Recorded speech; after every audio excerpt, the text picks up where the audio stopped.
My wife texted, "I want to divorce all communication through my lawyer." I replied, "Understood." The message came through at 6:17 a.m. The harsh glow of my phone screen illuminating the dark bedroom where I sat alone. The words cutting through me like a knife. I want a divorce. From this moment forward, all communication will be through my lawyer. Do not contact me directly again. My fingers hovered over the keyboard for what felt like an eternity before I typed out my simple, devastating reply. Understood.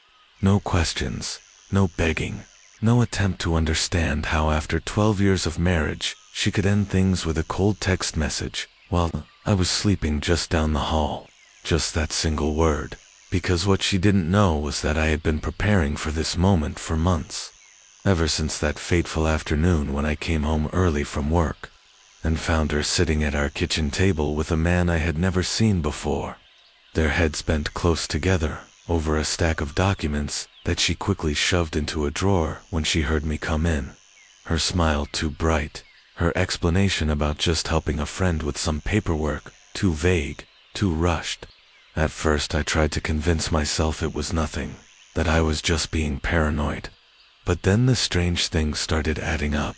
The new password on her laptop, the sudden girls' weekends that always seemed to happen when I was out of town for work, the mysterious withdrawals from our joint account that she couldn't or wouldn't explain. So I started watching, waiting, gathering evidence. I installed a keylogger on her computer, put a GPS tracker in her car, even set up hidden cameras around the house when I was away on business trips. What I discovered was worse than I could have imagined. This wasn't just an affair. This was a calculated, cold-blooded plan to destroy me. The man from the kitchen table was indeed a lawyer. But not just any lawyer. He was a high-powered divorce attorney who specialized in taking wealthy husbands for everything they were worth. And my wife had been meeting with him for months, building a case against me, documenting every argument, every late night at work, every time I raised my voice in frustration, all to paint me as an unstable, abusive husband who didn't deserve custody of our children or a cent of the fortune we had built together. But she made one fatal mistake. She underestimated me. While she was busy plotting with her lawyer, I was doing my own research. I discovered that her attorney had a history of unethical practices, that he had been disciplined multiple times for falsifying evidence in divorce cases. I found the offshore accounts where she had been stashing money for years, the secret credit cards she had opened in my name to rack up debt, and most damning of all, I uncovered the truth about her mysterious girls' weekends. They were actually retreats with a group of women who had all successfully taken their ex-husbands to the cleaners, a sort of divorce planning mastermind group where they shared strategies and celebrated their victories. So when that text came through that morning, I was ready. My response may have been a simple understood, but my next moves were anything but simple. Within an hour, I had frozen every account she had access to. By noon, I had filed for divorce first, giving me crucial legal advantages, and by the end of the day, I had sent copies of all my evidence to the State Bar Association, triggering an investigation into her lawyer that would eventually get him disbarred. The divorce proceedings were brutal, but I had the upper hand now. Every dirty trick she tried to pull, I was ready for. When she claimed I was violent, I produced security footage showing her staging photos of bruises. When she said I was an absentee father, I showed the court calendar after calendar of school events and doctor's appointments I had attended alone. And when she finally realized the tide had turned and tried to settle, I made sure the whole world knew what she had done. The prenup she had signed years ago, which she thought was invalid, suddenly reappeared. The prenup that gave her nothing if she was the one who filed for divorce without cause. The courtroom air conditioning hummed as I watched my wife's lawyer, my secret asset, present doctored photos of me losing control at a restaurant. The timestamp showed our anniversary dinner, but the enhanced image erased the wine glass she'd thrown at me first. When the judge frowned at the evidence, I signaled my attorney. What followed wasn't just a rebuttal, it was an annihilation. Our child psychologist took the stand to explain how my wife had been coaching our son to fear me, playing recordings of her whispering "Daddy hurts children" during bedtime stories. Then came the birth certificate analysis. The forensic document examiner showed how the paper matched a batch stolen from a Chicago hospital, the watermark slightly misaligned. When I played the nanny's testimony about never seeing my wife pregnant despite living with us, the gallery erupted.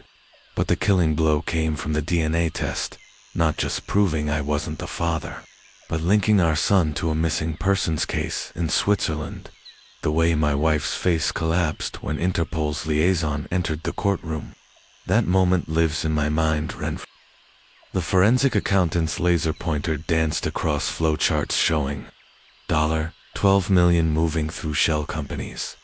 White Lily Holdings wasn't just a front. It was a memorial to their childhood con. Each transaction contained hidden codes. Garden maintenance, $250,000. Coincided with the sister's plastic surgery in Seoul. Landscaping equipment, $1.2 million bought the Paraguayan compound. But the real masterpiece was discovering they'd used our son's social security number to open accounts, creating a paper trail making it seem like I'd been hiding assets. Thankfully, my own forensic team found the back door in their accounting software, a keystroke logger planted by their IT guy, who'd been on my payroll since day one. When we traced the Swiss vault contents, we found more than wills. There were photos of their parents' bodies, jewelry still on their corpses, and a ledger listing payments to the coroner, who ruled their death accidental. The sister's handwritten note on the deposit slip for the garden's eternal bloom became Exhibit A in the murder trial.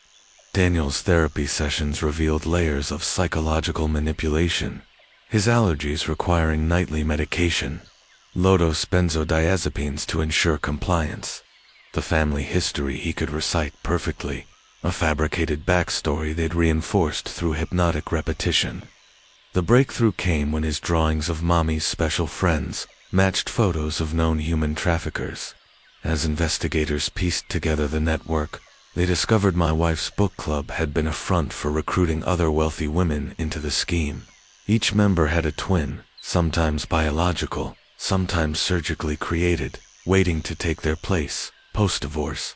The most chilling revelation: Daniel wasn't their first attempt. Buried in the facility's records were files on 3 other children who didn't meet standards, their fates carefully redacted but hinted at in shipping manifests to Macau. When Daniel finally recalled his real mother's lullaby, music recognition software matched it to a voicemail from a Monaco hotel room, the same room where a duchess had vanished after giving birth. The DNA confirmation took 6 weeks. I'll never forget the way Daniel's hands shook when the duchess's sister embraced him, whispering in French that they'd never stopped searching. The prison correspondence seemed innocuous at first, letters to a pen pal about gardening, but my team noticed the dirt stains on each envelope contained trace minerals unique to Paraguay. The sister was communicating with remaining operatives through coded messages about planting seasons and harvest yields. When she leaked lies to the press about my involvement, I didn't deny it immediately. Instead, I let the story gain traction before releasing security footage of her bribing the warden with promises of offshore accounts. The resulting investigation uncovered her real masterpiece. She'd been slowly poisoning 3 jurors from her trial using contaminated commissary food. The method: ricin-laced ink in the love letters she'd been sending to a guard, letters he'd been sharing with his lunch buddies. When confronted, she laughed about pruning the weak branches. That laugh turned to screams when I arranged for her to be transferred to a maximum security facility, one staffed by officers whose children had been victims of trafficking rings. The parole hearing became a spectacle when I wheeled in a monitor showing real-time footage from the Paraguayan orphanage, former facility children now playing freely in sunlight. When the sister claimed she'd been coerced, I played the recording of her bragging about their parents' deaths to a cellmate. But the true reckoning came from an unexpected source. Daniel, now 16, he chose to face his aunt in court. His testimony about the night they'd taken him from his birth mother, the chloroform rag. the cold metal floor of the shipping container. The way they'd punished him for crying by locking him in a closet with his mother's recorded screams left even the hardened guards weeping. The sister's final act was lunging at him with a shiv made from a dinner tray. She never saw the tactical team coming. As they dragged her away, Daniel whispered just one word: understood. Today, Daniel's bedroom walls display architectural sketches alongside photos with his rediscovered family.